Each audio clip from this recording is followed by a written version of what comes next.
Welcome to the Dirty Lazy Keto podcast by Stephanie Laska. I lost 140 pounds, and I cannot wait to share all of my keto, low-carb secrets with you during season 5. Get ready for a fast ride because the Dirty Lazy Keto podcast by Stephanie Laska is going to get you inspired and help you to be successful. Let's get started. Sabotage behaviors and how to stop them. Sabotaging behaviors and how to stop them. This is a tricky one, right? Are you guys suffering from this? Do you feel like just when you think you have everything figured out, those sabotaging behaviors will creep back up and get in the way of your success? So if that's an issue and you're struggling with it or you have in the past, please give me a thumbs up because I want to know that this is an important topic to you. It really helps me to stay focused as well. So give me a thumbs up if this is an issue you want to know more about sabotage behaviors and how to stop them. Because I know we can all benefit from some advice, right? Especially from one another. We can share our ideas. So who can tell me in the comments, who's going to earn a gold star right away? Who can tell me in the comments what is the biggest obstacle standing in your path? Who's going to get this gold star? Put it in the comments right now. Who or what is the biggest obstacle standing in front of you? What's really blocking you from achieving all that you have in your future? Who or what? Is anybody getting the right answer? Because that's one big answer and it's only 3 letters. Did anyone put the words Y-O-U or the letters Y-O-U? Because if you did, gold star to you. You, Y-O-U, you are the biggest obstacle standing in your path. And you're really the only thing standing in your way, if you think about it. And that's right. I mean, if you're not careful, you can become just an insane roadblock that stops you from making any progress. Now tell me, would you agree with that? Or did I just make that up? I mean, for me anyway, I believe that you, meaning me, meaning you, I think we are really the only person that can stop us from achieving our dreams, our goals, from achieving success.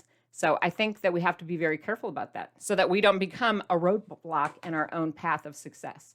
And that's why today I want to focus and zero in on identifying sabotaging behaviors that you might be doing. Sabotaging behaviors. We're going to focus on identifying some sabotaging behaviors and then brainstorm a 3-step program on how you can stop them. I like the sound of that, right? So we're going to identify them and then we're going to learn how to stop them. Because really sabotage means destructive behavior aimed at you, toward you, by you. So we need to get that out of the way in order to proceed and be successful. So if you are wondering more about well, what about when other people are sabotaging me? If that's more of your issue, I do have another video for that, and I will link that up after this. And that one is called How to Stop Diet Sabotagers. So that'll be the next video. But today's podcast, today's topic is all about you and self-sabotage, how we can identify it, and how we can put a stop to it. You ready? It's a 3-step process. We're going to keep it really simple. So step 1. In order to identify, we need to practice some self-awareness, okay? We're going to play a game because I don't want you to be caught in these roadblocks. Step 1 is that we have to learn to identify what it is we're doing. So that's step 1, identify. We have to figure out what the roadblocks are, what the behaviors are, what they're actually going to look like. If we can't see them, if we don't even know they're happening, then we'll never know, how to fix them. So we have to, step 1, identify them. And that's why I'm holding up my flashing light again, my cone, my hazard sign, because I can't emphasize this enough. You have to pause and identify what's actually happening. So we're going to play a little game. And here's what I'm going to do. Do you like games? I like games too. We'll make it kind of fun. That way it's not sad and depressing. Here's my game board from the game of life. But anyway, we're going to do a little game. I'm going to rattle off a bunch of examples. And then you are going to chime in the comments if it applies to you. And you can even expand on it if you want to. But it'll be kind of like, oh, that does sound like me. So practice identifying if this is a self-sabotaging behavior that you have actually done in your life. Ready? So here's the first one. I'm not going to really number them, but I'm going to get started now. So here's one I'd like to give you an example of. You're looking at a magazine, you're at the check stand, you're in a Facebook support group, and you're seeing what other people are doing. Like here's Sherry Hurst. She's age 63 from the Dirty Lazy Keto program. She has lost, you're starting to read, oh my gosh, she lost 86 pounds and she's 62 years old. You start reading this and you're reading, oh my gosh, and you're opening it up and you're reading all about Sherry's story and the Dirty Lazy Keto recipes. And oh my gosh, look at her. She's so amazing. And you're reading all about the program and the lifestyle. And then you're like, well, if she lost that amount of weight and that amount of time, then why aren't I doing that? And why haven't I done that? And that's not fair. And, she lost, 10 pounds a month? I should be losing 12 pounds a month because I'm going to the gym or I'm this age and she's this and she's that. Oh, do you see what's going on here? Is that one that sounds familiar to you, where you are comparing yourself to others and trying to insist that you follow the same exact trajectory as somebody else at maybe a different age or a different weight or a different person? Are you doing that? Because that is an example of self-sabotage. So let me know in the comments if that's something you've fallen victim to at least once. I think we all have, right? Here's another one. I hear these a lot in Facebook support group. People say things like, well, my family won't give up junk food. So, of course, I can't succeed because my family won't give up junk food. And I'm holding up some marshmallows here. Does that sound like some kind of self-sabotaging thought or comment you might have made? Maybe you've said something entirely different. Maybe you've said out loud or to yourself, I just don't have time. I don't have time. I'm too busy. I don't have time to cook, shop, meal plan, XYZ, element of P. I don't have time. I'm too busy. I'll do it later. That's one of my favorites. And I'll even strategically make myself run out of time so that I don't have time. I know, isn't that funny? But I actually will do that. I'll be like, oh, I can only, exercise until 9 o'clock. Then I have to be home. So I'll be like 8:45 still in the house. You know what I'm saying? Because I'm going to create a self-sabotaging situation where I don't have time. I do that. And we all do that, right? I mean, I can't be the only one. Tell me what you are doing. Maybe you're doing something entirely different. Maybe you're talking to yourself and you're like, I deserve a treat. I deserve a treat. And here's my Starbucks holiday cup. Went there yesterday trying to get this cute cup for my daughter. And I'm like, I just want a cup of coffee. I'll pay whatever. I want the cute cup for my daughter. And she's like, oh, you can't do that. You have to buy the sugary, high whatever thing that you really don't want, which is called a fabulous mocha latte with whipped cream and sugar and this and that and the other. And I'm like, can I just have coffee and pay you? Nope, can't do it. So here I am in my mind thinking, oh, well, I do deserve a treat. I am tired. Should I go ahead and order that drink? No, I should not do that. And then I thought, I'm going to run away and ask a friend to buy it instead and then show it on my podcast today.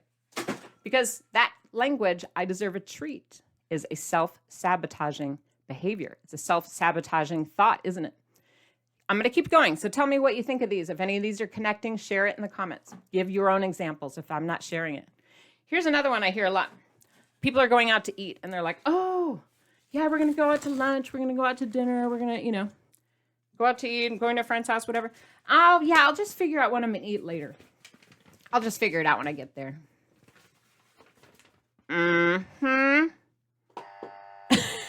Right? Like telling yourself you're going to figure it out later opens itself up for some self-sabotaging behavior because the next thing you know, you're ordering a milkshake or some, fried rice or who knows what you're doing, but you haven't made any thoughts or plans or, preparation, even mental. You haven't done any research. You haven't even thought about it. So that is an example of self-sabotage for some people, for many. Another one I hear quite often is, oh, I can't lose weight because I hate vegetables. I hate them. Can't stand them. Yeah, I only like potatoes and carrots and corn. So, it's not going to work. I'm never going to lose weight. I'll just be constipated. It's never going to work. Hear that one a lot. And I'm holding up some celery. I'm holding up a potato because, we all done that before. Like, oh, I don't like eggs. I don't like our avocados. I don't like this. I don't like that. I can't do keto. Lots of people go down that path. And really, what it is they're doing is just self-sabotaging. Whether it's true or not doesn't matter. They are self-sabotaging their brain, their attitude, the whole thing. Do you agree with me? Or am I talking craziness? Here's a popular one. I just heard Oprah say this on a podcast. I was like, Oprah, come on. Where she was talking about waking up after the Maui fires, and she was so depressed about her program to help save people or whatever. And she was talking about how sad she was and how depressed, and the whole thing was just this total nightmare. So she woke up in the morning and the next day and she said, I'm going to eat mac and cheese. And I was thinking, Oprah, please, I know you're having a bad day. I know this is a terrible situation, but when you feed yourself mac and cheese or cookies or desserts or things like that, that is not going to make you feel better. We all tell ourselves this, and we've been falling victim to this maybe in the past. I know I have. When I was sick, I wanted to eat circus cookies all the time. I was really, really sick. I had this horrible illness that lasted for a really long time. And I was on all these meds, and I was so tired and so depressed about it. And so what I did to cheer myself up was look towards circus cookies, those cute, bright colored ones with the sprinkles. And I would eat like bowls of them because I was so sad. But did the cookies help me? Did it make me feel better? Maybe for 5 seconds. But as soon as that bowl was empty, the sadness just came right back. And I wanted to call Oprah and tell her, don't eat the mac and cheese, Oprah. You're still going to be sad at the end of that bowl. Okay. That is a tough one to connect with, isn't it? Because it's true. I think a lot of us feel really connected to that. I've had a bad day. I know I have done that in the past, and it breaks my little heart because that's a tricky one. And I get it. Food does make us feel better for like 5 seconds. So it's a very complicated self-sabotage, but we have to identify it, right? That's all we're trying to do right now is identify it. So let's move on to another one. So we're not sad. Here's another one people say a lot, or they think a lot. They'll start saying or thinking, I'm too old to lose weight. I'm too old because I'm 40, I'm 50, I'm 60, I'm 70, I'm 80, I'm whatever. They somehow associate age with an inability to lose weight. Anyone? Do you think that's a self-sabotaging behavior? Because if you catch yourself saying or thinking that, I would like to suggest you identify it and put your finger on it. Because that is another example. We do a lot of these, don't we? We do a lot of them. Here's another one. How about this one? Keto's so expensive. I can't afford it. I'm holding up some sugar-free cones here, just a keto product with some dollar bills coming out, $500 bill, $100 bill. Because we can convince ourselves, oh, I can't afford all this, grass-fed beef, and I can't afford all this MCT oil and expensive organic this and that and the other. Meal plans delivered to my house. Really? Do you need these boxes of treats coming every month? Or is that just another version of self-sabotage? I think so. Here's another one. I cannot relate to this one as much, but several people will say to me, oh, Stephanie, the only way I can lose weight is if I weigh and measure every single thing I eat. I have to make it really strict. I have to do my macros and my charting and my grams. And I'm like, okay, whoa. That sounds like an impossible standard to meet. It sounds like you're setting yourself up for failure, in which case I would like to call that a self-sabotaging thought or action. Think about that one. I know, right? I'm on top of these things. I've been paying attention because for so long, people tell me these things in groups, in settings, friends, family, even myself. And I hear them and I go, ooh. And I want to tell them, I want to say, oh, that sounds like a self-sabotaging behavior. Another one that's pretty common is identifying a food as part of the culture, their own culture, and stating they cannot give it up no matter what. Like here's an example, rice. I can't go without rice. I can't go without naan. I can't go without tortillas. I can't go without bread. Like somehow associating a food with their identity or their nationality or their ethnicity and not being able or willing to separate the two and even imagine that they could live without it. That is a self-sabotaging behavior when you don't allow yourself to think bigger, to limit yourself with that kind of thinking. These are kind of fun, aren't they? I mean, some of them are fun. Some of them are serious. I get excited when I find a cool prop that makes my point. But here's one right here. I like the lights and the pink. And this one is, I can't eat healthy on vacation. Can't. Nope. Pay a lot of money for this cruise, this trip, this day off, this holiday, this whatever. Oh, yeah. Can't eat healthy on vacation. It's impossible. Because I'm camping, because I'm this, because I'm in a hotel, because I'm on an airplane, because I'm on a cruise. You get where I'm going with this? It is a self-sabotaging thought and behavior to limit yourself and to put yourself in that position where you think you can't eat healthy just because of X. Dang, girls, speaking the truth today, huh? Here's one a lot of folks will say, well, this isn't fair. This isn't fair. I should be able to eat whatever I want. Yeah, you're right. Maybe it's not fair. The truth is, a lot of us ate so many carbs for so many years that our insulin, our pancreas, our blood sugar, it's all out of whack. And our bodies don't respond normally or like other people when they eat high sugar or any sugar or even high flour, high starch foods. So some of us can't, and it may not be fair. And you're probably right. But be aware that that can be a self-sabotaging thought or behavior where you're going to lead yourself down a big pity party and convince yourself that it's not fair and you should just give up. It's self-sabotage. Here's another one. I love rattling these off, and hopefully you're connecting and you're sharing in the comments if any of these can make sense to you. Or if you have another one I haven't thought of, put it in the comments. Sometimes just sharing these makes you think of things, right? And hopefully you'll share those as well. Here's a calendar I want to show. Some people have impossible goals that they set for themselves. They'll say, oh, I'm going to lose, I'm going to lose 100 pounds in 3 months. Yep, I'm going to do it. Here's my holiday family. But isn't that an example of a self-sabotage where you are setting yourself up for failure with unrealistic goals? Oh yeah, my wedding's coming up, my class reunion, or I can do it. I saw this lady on TV. Yeah, I'm going to lose 150 pounds by summer. Okay, slow down. Maybe not stating such an enormous, huge undertaking, such a huge goal in front of you. Maybe that is just a form of self-sabotage and something that you might want to set aside. Is that how you do it? Some people don't. They're like, oh yeah, I'm driven, I'm focused. But other people, that is a major, major self-sabotage warning when they start to overestimate what they're willing to do. I'm going to meal plan every day. I'm going to cook everything from scratch. I'm going to lose 100 pounds by summer. I'm going to do this. And all of a sudden it's too much. And then they quit. That's self-sabotage right there. Whew. Here's one coming up for a lot of folks. They say, I'm going to start after the holidays. Enough said on that one. Whatever holiday, insert holiday. But everybody says that one, right? I'll start after the holidays. Too hard. I'll deal with this later. I'll deal with it Monday. I'll deal with it next month. After the summer, after my this, after my holiday, after whatever. Starting later is a form of procrastination. And procrastination is often what I like to call self-sabotage. Are you doing pretty good today? So far, are you identifying a lot of self-sabotaging behaviors? Did anyone think about like, oh, what am I going to eat today? What am I going to eat this week? What am I going to cook? Oh, I'll just wing it. Here's my bird statue. Does anyone do that? Oh, I'll just wing it. I'll figure it out later. That is self-sabotage, you guys. Not making a plan is a plan to fail. I feel like I'm going on too much, or should I wrap this up? Do you like these examples? Does it help you? My husband does this one. He says, well, I can't waste food. Here's my mini trash can.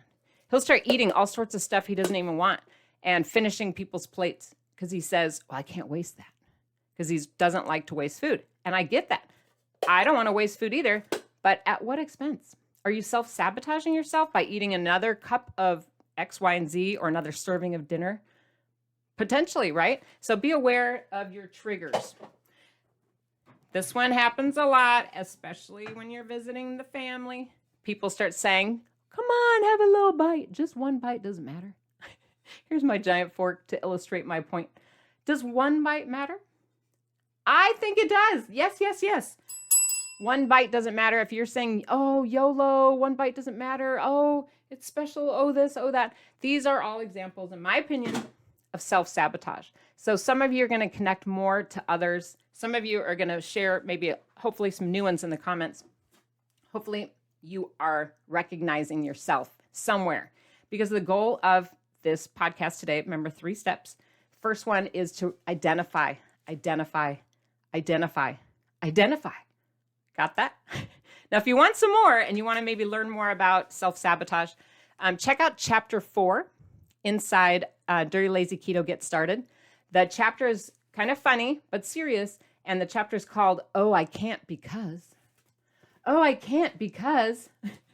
And I even have like quotes from people and stuff I found on social media, but it's all about the myths, the excuses, the loopholes, and how it's all a self-fulfilling prophecy. So it's all about basically what we're talking about here.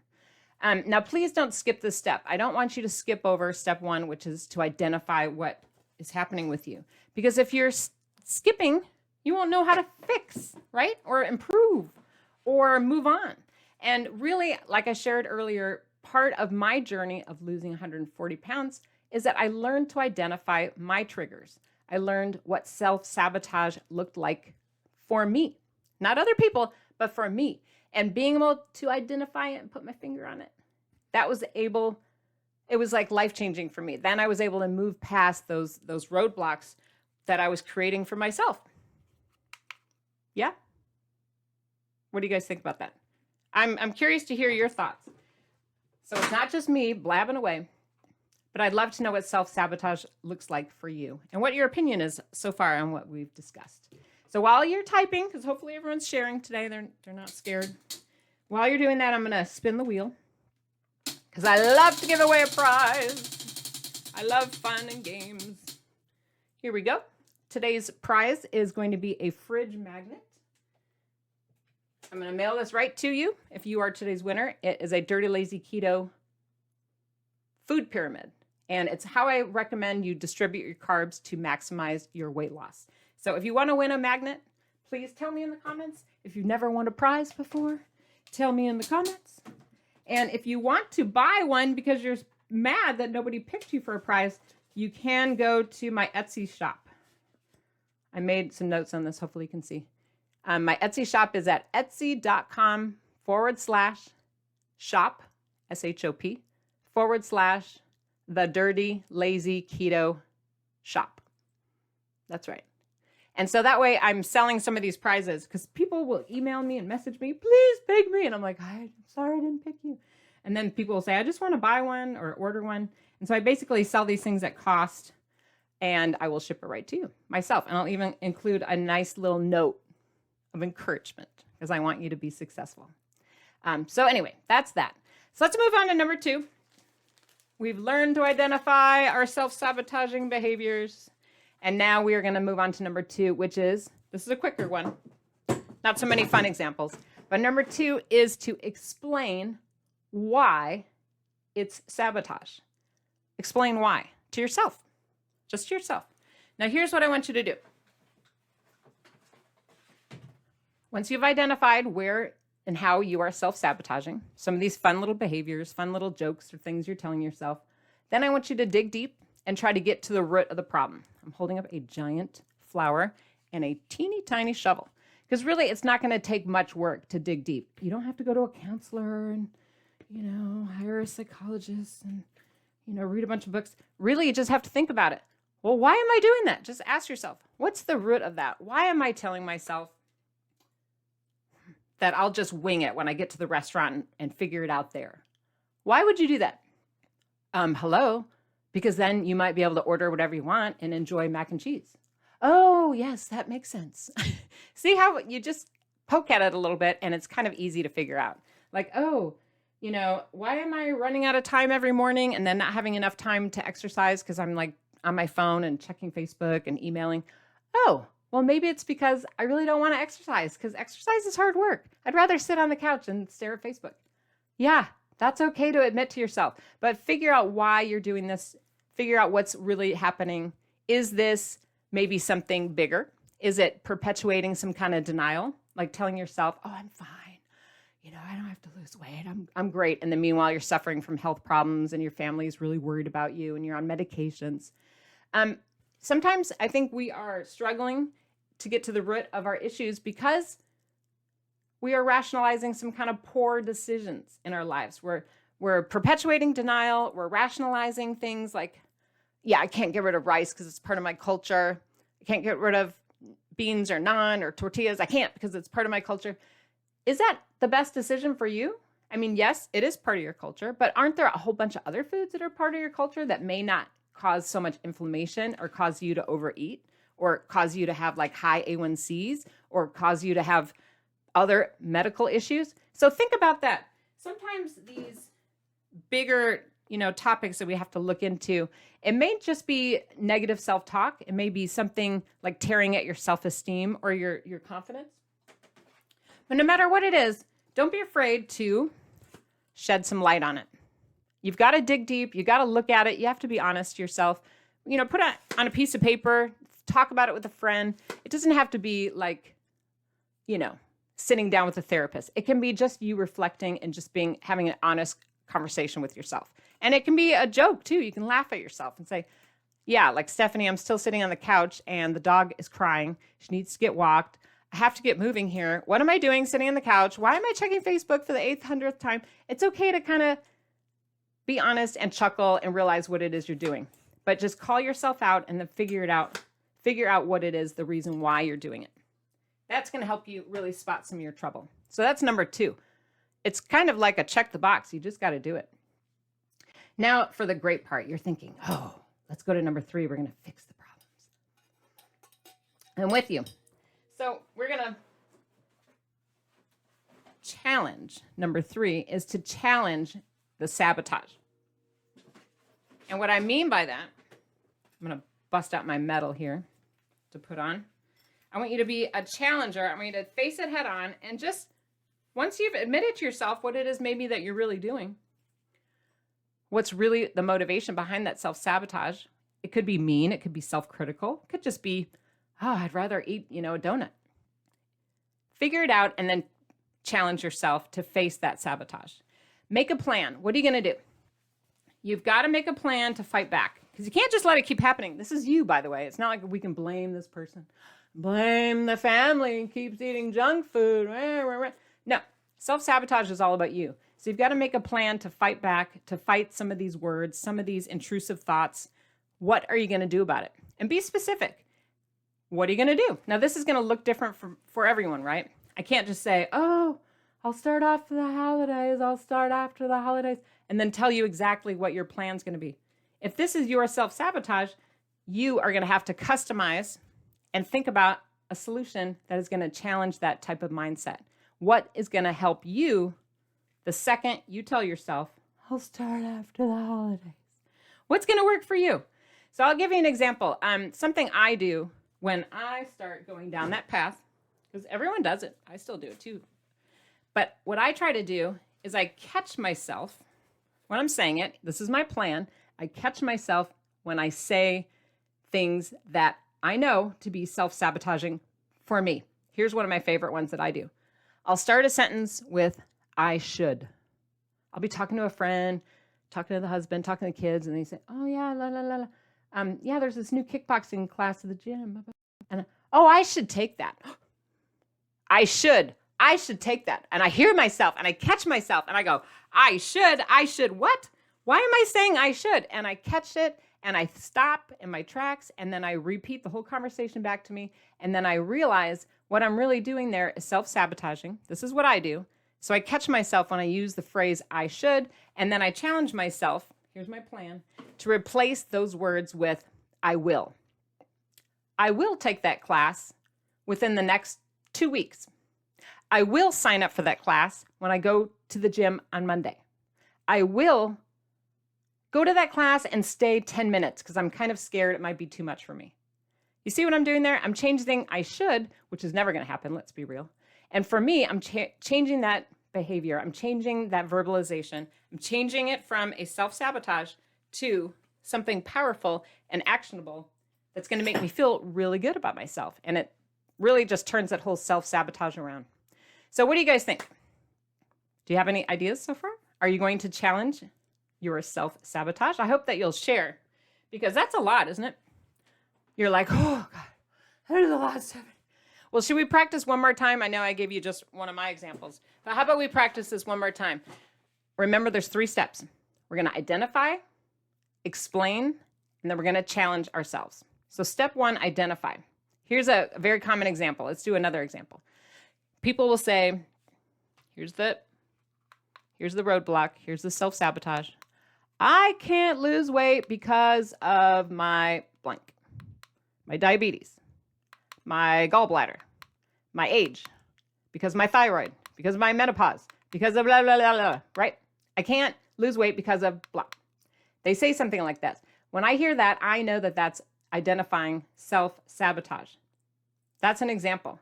Now call out these thoughts, okay? Call them out. That is what we're going to do with identifying self-sabotage. So get in your head if you need to. You may not be saying them out loud like me saying, oh, I should go take that class. Maybe these thoughts are in your brain, they're in your head, but you've got to call them out and say to yourself or write it down and say, hey, I'm catching myself thinking things like, I can't because of blah, blah, blah. Identify that, write it down, say it to yourself, say it out loud, say it to a friend, put it on social, put it right here in the comments, but you've got to identify it first. That's going to be your first step. Now, step 2, you're going to get to the root of that. You're going to explain to yourself why you're doing it. Remember we had our shovel? So dig deep, dig a little. Sometimes it's easy to figure out, sometimes it's not. Telling yourself like, oh, I can't lose weight because I have this thyroid thing. Well, could it be possible that you are obsessing over past behaviors? Could that be what's going on if you keep digging? Could it be that you've had a hard time in the past and so you're just focused on that? Or I'm focused on that? Maybe reading between the lines if you're saying something about a health issue. Maybe you're telling yourself to quit before you've even started. Like, oh, I can't lose weight because I'm 50, or I can't lose weight because of my gallbladder. It sounds like you're trying to tell yourself to not even try. Is that a good idea, or is that self-sabotage? That sounds pretty negative and critical and not very helpful, in my opinion. It sounds like you're saying, why bother? These are the steps that you take to turn the behavior around. It's not like a life-changing thing where you're like, oh, I'm just going to, watch this one video and my life's going to change. No, it's a bunch of little decisions you make. It's a lot of reflection that you do. It's a lot of thinking, and it's work, isn't it? This is why the keto transformation isn't just about what you're eating. It's also about the inner journey and about doing the work on yourself. And that is why I keep telling people, if you really want to focus on some of that part of the journey, I recommend you do read Dirty Lazy Keto, Get Started Losing Weight While Breaking All the Rules. This is a USA Today bestseller, and it's all about my journey, and it really gets into more of that behavioral part. Extra Easy Keto is your 7-day Get Started guide. This is where it's like, boom, do this. Monday, do that. Tuesday, do that. Very step-by-step, short and easy. That's why it's called Extra Easy Keto.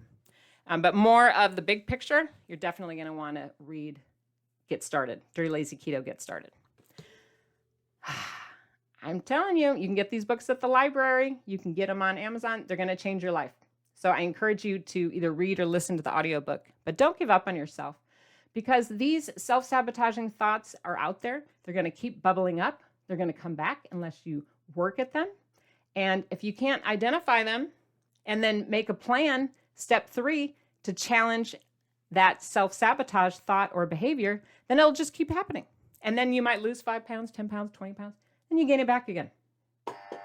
We don't want that. Challenge that sabotage.